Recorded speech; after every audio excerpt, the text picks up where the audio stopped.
Listen, if you're gonna do that, but don't let that compromise what we're here to do. This is why we're here. This is why you're here in the first place.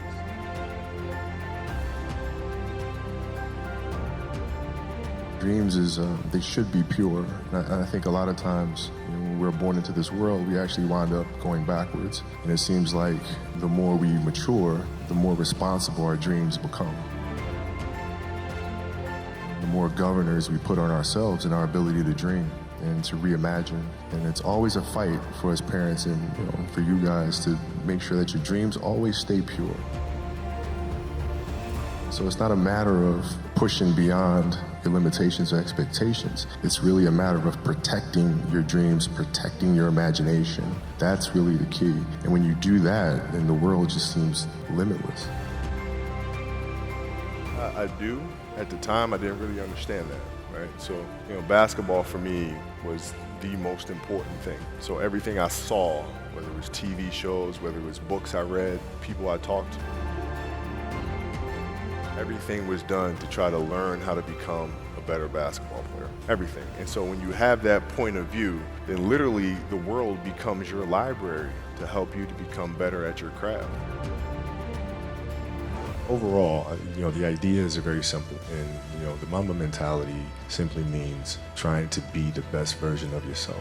That's what the mentality means. It means every day you're trying to become better.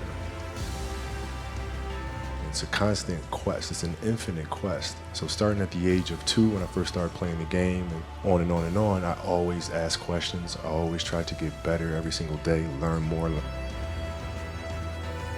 It started in middle school and high school because a lot of the kids that I was playing against were inner city kids. And so they're looking at me as if, okay, this kid's soft, right? He's from the suburbs of Philadelphia. His father played in the NBA, played professionally, got it easy, born on second, all this other stuff, right? And so they felt like they could try to be physical or try to intimidate me and do all this other stuff, which they couldn't.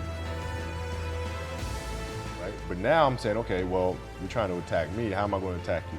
How can I mentally figure out ways to break you down? How can I show you that, no, I have the edge, right? And so that's when it first started for me, is figuring out how to get the upper hand on an opponent that way.